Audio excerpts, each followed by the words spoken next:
죽은 개는 아무도 걷어차지 않는다. 1929년 미국 교육에서 센세이션을 불러일으킨 사건이 일어났다. 전국에서 학식이 있는 사람은 모두 그 사건을 보기 위해서 시카고로 몰려들었다.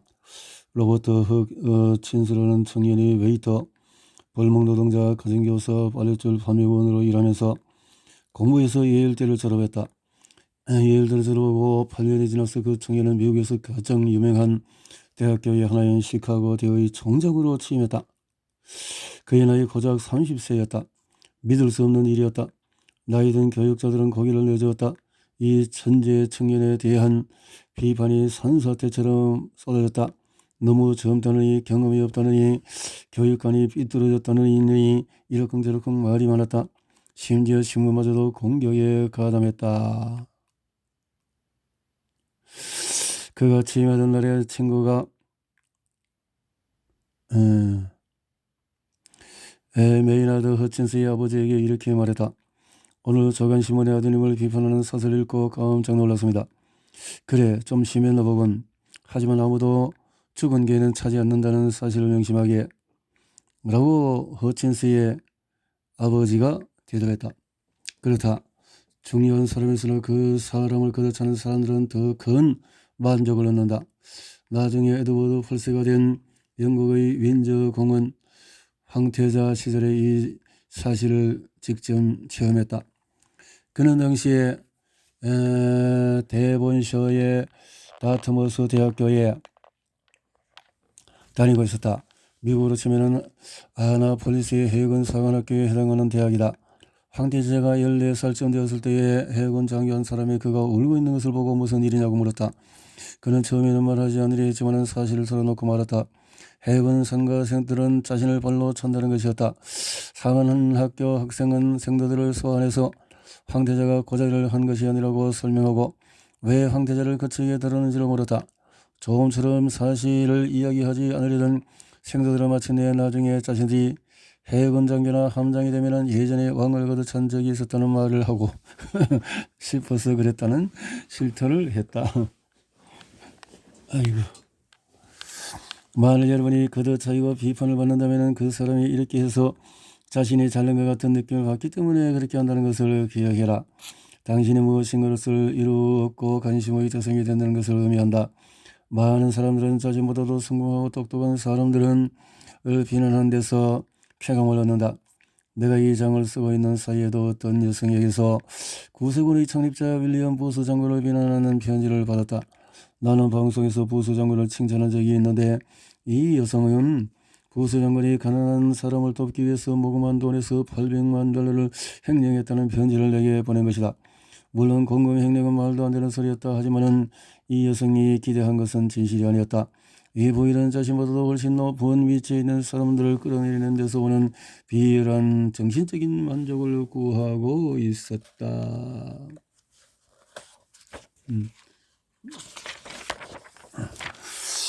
나는 그제 비리한 편지를 쓰레통해버리고 그런 여성과 결혼하지 않게 해주셔서 감사드리는 기도를 드렸다. 그녀의 편지는 부수 장군에 대해서 어떤 것도 말하고 있지 않지만 자신이 어떤 사람이라는 것은 내게 충분히 알려주었다. 쇼펜하우어는 이런 말을 했다. 저속한 사람들은 위대한 사람들의 잘못이나 결점에서 그들은 즐거움을 느낀다. 사람들은 예일대 총장이라고 하면 저속하다는 생각을 하지 않을 것이다. 하지만 전 예일대 총장 티모시 드와이트는 분명히 미국 대통령에 출마한 사람을 비판하면서 큰 즐거움을 느꼈다. 예일대 총장은 만약에 이 사람이 대통령에 당선되면 우리는 우리의 아내와 딸들이 합법적인 매춘제도의 희생양이 되어 명예가 더럽혀지고 타락하여서 하나님과 사회로부터 미움받는 존재가 될 것이라고 경고했다. 거의 히틀러를 비난하는 것처럼 들리지 않는가? 하지만 그것이 아니라 토마스 제퍼슨을 비난한 말이었다. 토마스 제퍼슨일까? 독립선언문을 쓴 민주주의의 수호자 토마스 제퍼슨 아니겠지? 그렇다. 바로 그 토마스 제퍼슨이다. 미국인 중에 위선자, 사기꾼, 살인자와 다름없는 사람이라는 비난을 받을 사람이 누구라고 생각하는가? 신문 풍자 만화에 단두대에서 참수를 기다리는 그의 모습이 실렸다. 그가 단두대로 가는 동안에 사람들이 그를 여유하고 조롱하고 있었다. 그가 누구였을까? 조지 워싱턴이다. 하지만 앞에서 말한 것들이 오래전이다. 아마 인간 본성은 그때 이후로 조금 나아졌을지 모른다. 1909년 4월 6일 개썰매로 북극에 도달해서 세상을 놀라게 한 탐험가 비어리 제독의 예를 살펴보자. 그 목표를 위해서 오랫동안 용감한 사람들이 고생하고 굶주리고 죽기까지 했다. 비어리 자신도 추위와 굶주림으로 거의 죽을 뻔했다. 발가락에 동상이 심해 잘라내야 했다. 감당하지 못할 재난에 미치는 것이 아닌가 하고 걱정하기도 했다. 워싱턴에 있던 그의 해군 상관들은 비어리가 인기를 얻자 분개했다.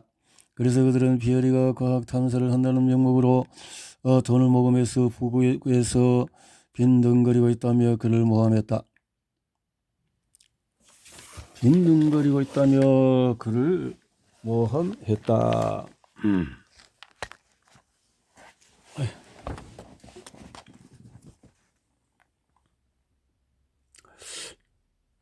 그들은 아마 실제로 그렇다고 믿었을 것이다.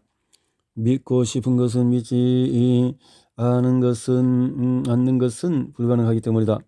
비어리를 모함하고 제지하려는 그들의 결의가 굳건해서 맥키니 대통령이 직접 명령을 내리고 나서야 비어리는 북극 탐험을 계속할 수 있었다.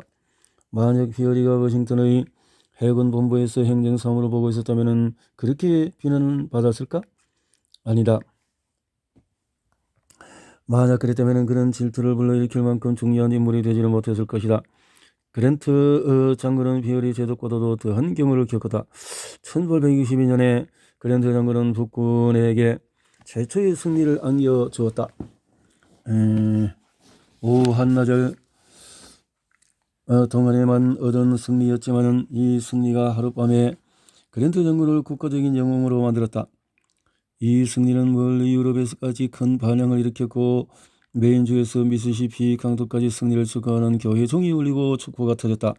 하지만 대승리를 거둔 지 6주도 지나지 않아서 체포되어서 군 독수관을 박탈당하고 말았다. 그는 모멸감과 절망감에 눈물을 떨어뜨렸다. 왜 그랜트 장군은 승리의 절정을 누리고 있을 때 체포되었을까? 왜 그랬을까? 이유는 오만한 상관들의 질투 때문이었다. 부당한 비판은 칭찬의 변형된 형태라는 것을 기억해라. 누구도 죽은 개는 차지 않는다는 것을 기억해라. 그랬네요.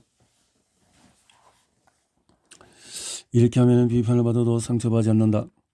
나는 언젠가 송곳눈 지무옥의 악마라는 별명을 가진 스메들리 버틀러 소장과 인터뷰를 한 적이 있다. 그를 기억하는가? 미국 해병대 지휘관 중에서 가장 허세가 심하긴 했지만 가장 화려했던 장군. 그는 내게 그가 젊었을 때 인기를 얻고 싶어 했고 모든 사람에게 좋은 인상을 남기고 싶어 했다고 말했다.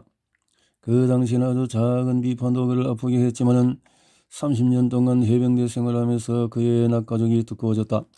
나는 자주 역설을 듣고 모욕을 당했네. 똥개니 독산이 스컹거니 하는 욕도 들어서 상급자들이 내게 욕을 했지. 영어에 있는 온갖 욕을 다 들어서 신경 쓰이냐고. 요즘은 누가 내 욕을 해도 돌아보지 않아. 아마 왕년의 송곳눈 버틀러 소장은 비판에 너무 무감각해졌는지 모르겠다. 하지만 한 가지는 확실하다. 우리들 대부분은 우리에게 쏟아지는 사소한 조롱이나 공격을 너무 심각하게 받아들인다. 몇 년 전에 뉴욕 선지의 기자가 내 성인 교육 강좌 공개 수업에 참가한 후에 나와 내가 하는 일을 웃음거리로 만들었다. 내가 화를 내놨냐고?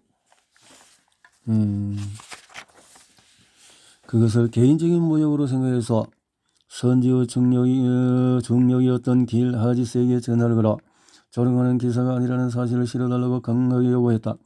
지금 생각해보면 그 당시 내 방법이 부끄럽다. 이제 생각해보니 그 신문을 산 사람 가운데서 절반은 그 기사를 읽지 않았을 것이다. 그 기사를 읽은 절반의 사람들도 그 기사를 단순한 여담으로 생각했을 것이다. 그 글을 읽고 고소해했던 사람들도 몇 주 지나지 않아서 그 기사를 잊어버렸을 것이다. 사람들이 당신이나 나에 대해서 생각하지 않고 우리에 대한 이야기는 신경 쓰지 않는다.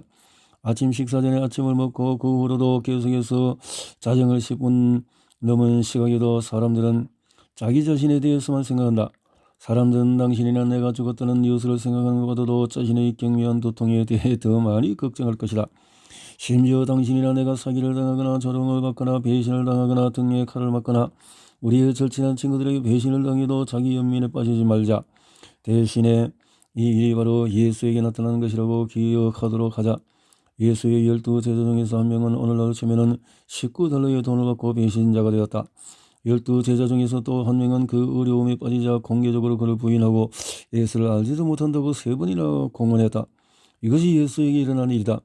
사람들이 나를 비난하지 못하게 할 수는 없지만 나는 더 중요한 것을 할 수 있다는 것을 오래전에 깨달았다.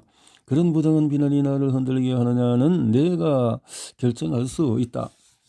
흔들릴 이유가 없다라는 거죠.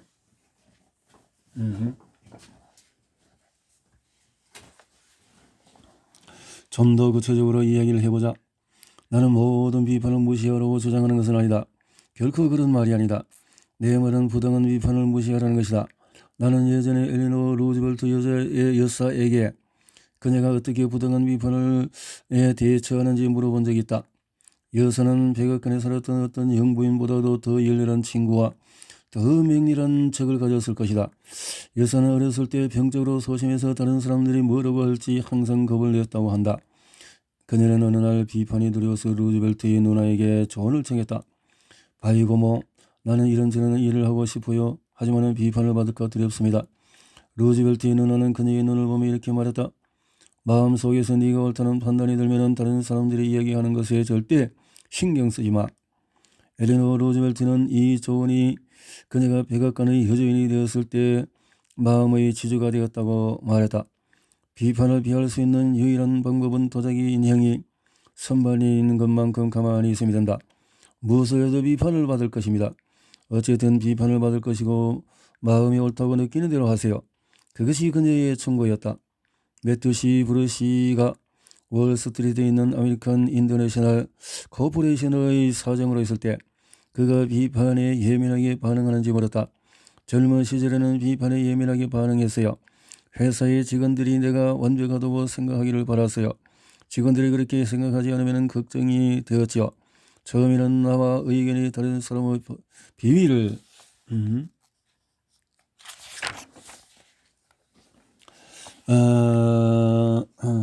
맞추려고 노력했습니다. 하지만 내가 그렇게 하니까 다른 직원들을 화가 나게 만들었습니다. 화난 사람을 달래려 하면 다른 직원들이 또 동요했지요. 마침내 내가 비판을 피하려고 반감을 무마하고 수습하려고 하면 할수록 적이 늘어난다는 사실을 깨달았습니다. 마침내 스스로 이렇게 말했지요. 남의 윗사람 노릇을 하는 한 비난을 받을 거야. 이 생각이 나를 도와주었습니다. 그때부터 내가 할 수 있는 한 최선을 다하고 쏟아지는 비판에 괴로워하지 않고 낡은 우산이라고 받쳐들고 비판이 잦아들기를 기다리기로 했어요. 팀즈 테일러는 이보다도 한 걸음 더 나아갔다. 비판이 쏟아져도 웃어 넘겼다. 그가 뉴욕 필하모닉 심포니 오케스트라의 공연 중에 쉬는 시간에 해설을 하고 있었는데 한 여자가 그에게 당신은 거짓말쟁이 배신자 독사멍청이라고 쓴 쪽지를 보냈다. 테일러 씨는 자신의 책 인간과 음악에서 이렇게 말한다. 그 여성은 내 이야기를 좋아하지 않았나 보다. 다음 주에 방송에서 테일러는 이 편지를 라디오 방송에서 읽었다. 그리고 며칠 후에 똑같은 여자에게서 또 편지를 받았다. 여전히 내가 거짓말쟁이 배신자 독사멍청이라는 변하지 않는 의견을 표하더군요. 비판을 이렇게 받아들이는 사람을 존경하지 않을 수 없다. 그의 침착함과 흔들리지 않는 정신과 유머 감각의 경의를 표한다. 찰스 셔번 프린스턴 학생회에서 연설을 하면서 그의 제철 공장에서 일하던 늙은 독일인에게 가장 중요한 교훈을 배웠다고 고백했다. 그 독일인은 전쟁 중에 다른 노동자들과 전쟁에 대한 열띤 토론을 벌였다. 다른 노동자들이 그를 강물에 던져버렸다. 그가 내 사무실로 왔을 때 그는 온몸이 진흙탕물에 젖어 있었습니다. 그를 강물에 던진 사람들에게 뭐라고 말했냐고 물었는데 그는 이렇게 대답했습니다. 나는 그냥 웃고 말았지요. 슈왑 씨는 늙은 독일인의 말 그냥 웃지요를 그의 인생관으로 삼았다. 그 인생관은 당신이 부당한 비판을 받을 때 특히 도움이 된다. 당신에게 말대꾸하는 사람에게는 한마디 할 수 있지만 그냥 웃는 사람에게 무슨 말을 할 수 있겠는가. 링컨이 그에 쏟아지는 비판에 일일이 대응하는 것이 바보 같은 짓임을 몰랐다면 남북전쟁의 스트레스로 쓰러지고 말았을 것이다. 그가 자신을 비판하는 사람들을 어떻게 대했는지에 대한 기록은 문학의 고전이 되었다. 메가더 장군은 전쟁 동안의 사령부의 책상에 이 구절을 붙여놓았다. 윈스턴 처칠 경도 그의 서재백에 이 구절을 액자로 만들어 걸어놓았다. 내가 받는 모든 공격에 답변을 하지 않더라도 읽어보려고만 해도 지금의 일을 그만두고 다른 모든 것을 찾는 것이 낫다. 내가 아는 한 최선을 다하고 있다. 마지막까지 최선을 다할 것이다. 결과가 좋으면 내게 뭐라고 하든 상관이 없다. 결과가 나쁘면 10명의 천사가 내가 옳다고 해도 도움이 되지 않는다. 최선을 다해라. 그러고 나서 낡은 우산이라도 하나 펴서 비판의 비가 목덜미로 흐르지 못하게 해라. 처질관 자신의 의지를 갖고 나가기를 이렇게 말하고 있네요. 내가 저지른 바보 같은 일들, 내가 저지른 바보 같은 일들. 내 서류화면은 FTD라는 색인이 붙은 폴더가 있다. 내가 저지른 바보 같은 일들을 Fool Things I Have Done 이라는 약자이다. 이 폴더에 내가 저질렀던 바보 같은 일들을 적어놓았다. 대부분 비서에게 기록하기 했지만 어떤 것은 너무 개인적이고 너무 어리석어서 비서들에게 말하기조차 부끄러운 것이 있다. 그런 것들은 내가 직접 적어놓았다. 난 아직도 내가 15년 전에 FTD 폴더에 넣어놓은 나에 대한 비판을 기억하고 있다. 내가 내 자신에게 솔직했다면 지금쯤 FTD 메모들로 서류함은 넘치고 있을 것이다. 지금으로부터 3000년 전 사울왕이 했던 말 나는 어리석었다. 참으로 많은 잘못을 저질렀다는 말이 딱 내 말이다. FTD 폴더를 꺼내 읽을 때마다 내가 평생 안고 가야 할 가장 어려운 문제, 데일 카네기를 어떻게 관리할 것인가 하는 문제에 더 큰 도움이 된다. 난 어려움을 겪을 때 다른 사람을 탓을 하곤 한다. 하지만 나이가 들고 현명해질수록 내게 닥친 거의 모든 불행은 내 탓임을 깨달았다. 많은 사람들이 이 사실을 깨달았다. 나폴레옹은 세인트 헬레나 섬에서 이렇게 말했다. 내 몰락은 누구도 아닌 내 잘못이다. 나야말로 내 최대의 적이었으며 내 비참한 운명의 원인이다. 내가 아는 사람 중에서 자기 긍정과 자기 관리에 관해서 예술의 경지에 이른 사람 이야기를 하겠다. 그 이름은 H.P. 하웰이다. 1944년 7월 31일 뉴욕에 있는 앰베서더 호텔 약국에서 그 갑자기 죽음을 맞이했다는 소식에 월스트리트는 깜짝 놀랐다. 그 미국 금융경의 리더로 상업신탁은행 이사회 회장일 뿐만 아니라 몇몇 대형 기관장이었기 때문이다. 정규교육은 많이 받지 못하고 시골 가게 점원으로 사회생활을 시작했지만 나중에는 US 스틸의 정무 담당이 되었고 계속 지위와 세력을 키워나갔다. 오랫동안 그날 있었던 약속을 기록해 두었습니다. 우리 식구들은 나를 위해서 토요일 밤에는 아무 계획도 잡지 않았습니다. 토요일 저녁은 자기 점검과 반성도 하고 칭찬도 하는 나만의 시간을 가졌습니다. 저녁 식사 후에 혼자 조용히 수첩을 펴고 모든 인터뷰, 토론 모임에 대해서 생각해 봅니다. 자문하지요. 그때 내가 무슨 실수를 했지? 뭘 잘했지? 어떻게 했으면 더 잘할 수 있었을까? 그 경험에서 무엇을 배울 수 있지? 이렇게 한 줄을 살펴보면 기분이 안 좋을 때도 있었습니다. 가끔은 엄청난 실수에 놀란 적도 있었습니다. 물론 해가 갈수록 실수들은 많이 줄었지요. 해를 거듭할수록 자기 분석이 더욱 큰 도움이 되었습니다. 아마 H.B. 하웰은 벤자민 플랭클린 아이디어를 빌렸을 것이다. 벤자민 플랭클린은 토요일 밤까지 기다리지 않고 매일 밤 자기 반성을 했다. 그는 자신이 13가지 심각한 잘못을 저지른 것을 발견했다. 그중 3가지 잘못은 시간 낭비, 사소한 일에 흥분한 것, 다른 사람과 논쟁한 것이다. 현명한 플랭클린은 이 결정을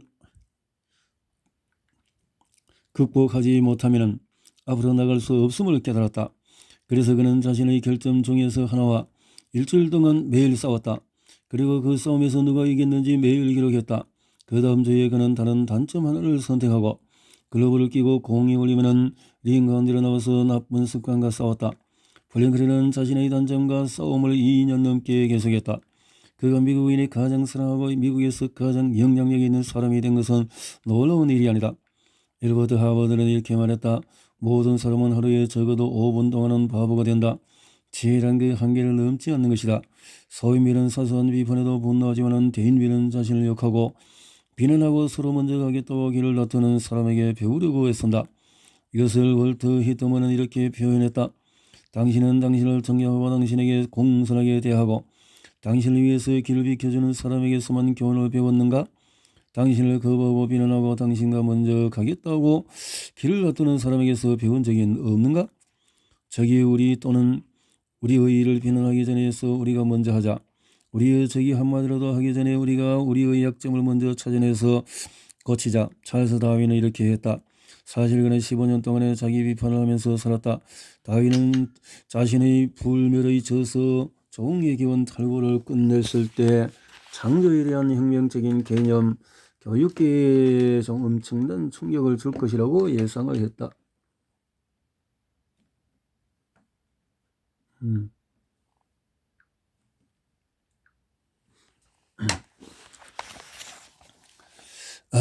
누군가 당신을 바보로 욕한다면 당신은 어떻게 하겠는가?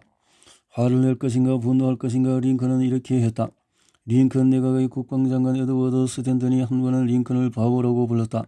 스탠턴은 링컨이 자신의 일에 개입을 해서 화가 났다. 한 이기적인 정치인의 청을 들어줘서 링컨은 어떤 부대를 옮겨 배치하라는 명령을 허가했다. 스탠턴은 링컨의 명령을 따르기를 거부했을 뿐만 아니라 그 명령을 제기하는 링컨은 바보 천치라고 욕했다. 무슨 일이 일어났을까? 링컨이 스탠턴이 한 말을 들었을 때 조용히 이런 말을 했다. 스탠턴이 내가 바보라고 말했으면 내가 바보인 거지. 스탠턴이 하는 말은 거의 항상 맞아. 내가 직접 가서 스탠턴과 이야기해 봐야겠어. 링컨은 스탠턴을 보러 갔다. 스탠턴은 그 명령이 잘못되었다고 확신했고 링컨은 그 명령을 철회했다. 링컨은 그 비판이 진실되고 지식에 기반을 둔 것이고 자신에게 도움을 주기 위한 비판이라고 겸허히 받아들였다. 우리가 그런 종류의 비판은 받아들여야 한다. 우리는 4번 중에서 3번 이상 오를 수 없기 때문이다. 적어도 시어도 루즈벨트는 그가 대통령으로 재임하던 시절에 잘해야 4번 중에 3번 이상 오를 수 없다고 말했다. 심오한 과학자 아인슈타인도 자신의 결론의 99%는 잘못 99%는 되었다고 고백했다. 라로슈 푸코는 이렇게 말했다. 저의 생각이 우리 자신의 생각보다도 더 진실에 가깝다. 나는 그의 말이 어느 정도 진실이라고 생각한다. 하지만 누군가가 나를 비판하기 시작하면 상대방이 무슨 말을 하려는지 제대로 알지도 못하고 나도 모르게 자동적으로 방어에 들어간다. 이럴 때마다 나는 내 자신이 혐오스럽다. 비판이나 칭찬이 정당한 것에 상관없이 우리는 모두 비판에 붕괴하고 칭찬에 기뻐하는 경향이 있다.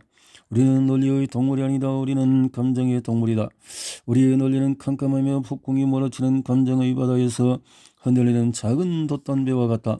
누군가가 우리를 흉보는 소리를 들으면 우리 자신을 방어하려고 노력하지 말자. 모든 바보는 다 자신을 방어한다. 겸손하고 훌륭하게 대처해보자. 우리를 비판하는 사람을 어리둥절하게 만들어보자. 나를 비판하는 사람이 나의 다른 잘못을 알았으면 그는 지금보다도 더 심하게 나를 욕할 거야 라고 말하면서 박수를 받아보자. 앞장에서 나는 우리가 부당하게 비난을 받으면 어떻게 해야 하는지 이야기했다. 하지만 당신이 부당하게 비판을 받아서 화가 나기 시작하면 다른 방법을 써보자. 잠깐 멈추고 말해보자. 잠깐만. 나는 완벽한 거리가 먼 사람이야. 아인슈타인이 자신이 99% 틀리다고 했으면 나는 아마 적어도 80%는 틀리겠지. 어쩌면 이런 비난을 받을 만할지도 몰라. 만약 그렇다면 비판에 감사하고 뭔가 들고 노력해보자. 펩소던트 회사 대표 찰스 렁웨는 바보를 방송에 내보내느라 1년에 수백만 달러를 쓴다. 하지만 그는 그 프로그램을 칭찬하는 편지를 보지도 않고 비판하는 편지만 골라서 본다. 그 비판에서 뭔가를 배울 수 있다는 것을 알고 있다. 포즈는 회사의 관리와 운영 문제를 찾아내기 위해서 조치로 최근 정부원들에게 설문조사를 실시하고 회사에 대한 비판을 해달라고 적극적으로 요청했다. 내 지인 중에 서슴없이 비판을 요청하던 전직 비누 세일즈맨이 있다. 그가 처음 콜게이트사 비누를 판매하기 시작했을 때 주문량이 작았다. 그는 일자리를 잃지 않을까 걱정이 되었다. 비누나 가격에는 문제가 없는 것을 알았기 때문에 문제는 자신이라고 생각했다. 판매에 실패했을 때 그는 무엇이 문제인지 거래처 주변을 서성대며 생각했다. 내가 너무 애매모호하게 말했나? 내가 열정이 부족했나? 가끔 그는 거래처에 가서 이렇게 말했다. 비누를 팔러 다시 온 것이 아닙니다. 당신의 좋은가 비판을 받고 싶어 왔습니다. 제발 제가 몇 분 전에 비누를 팔러 왔을 때 무슨 잘못을 했는지 알려주십시오. 저보다도 훨씬 경험도 많으시고 성공하셨으니 잘 아시리라 생각이 됩니다. 제게 비판의 말을 주십시오. 가차없이 솔직하게 해주십시오. 이런 자세로 그는 많은 친구를 사귈 수 있었고 소중한 충고를 얻었다. 그가 나중에 어떻게 되었는지 궁금한가? 그는 세계에서 가장 큰 비누 제조 회사인 콜게이트사의 사장이 되었다. 그 이름은 E.H. 리틀이다. 에이지피 하웰이나 벤자민 프랭클린 H. 리틀이 했던 대로 할 수 있는 사람은 대단한 사람이다. 아무도 보지 않을 때 거울 속을 들여다보고 자신이 이런 종류의 인물에 속하는지 자문해봐라. 우리가 했던 어리석은 행동들을 기록하고 우리 자신을 비판하자. 우리는 완벽할 수 없으니 E.H. 리틀이 했던 대로 해보자. 다른 사람에게 편향되지 않은 도움이 되는 건설적인 비판을 요청하자. 다른 사람의 비판을 걱정하지 않는 방법. 부당한 비판은 칭찬에 변형된 형태라는 것을 기억하자. 최선을 다하자. 우리가 했던 어리석은 행동들을 기록하고 우리 자신을 비판하자. 우리가 완벽할 수 없으니 비판을 요청하자.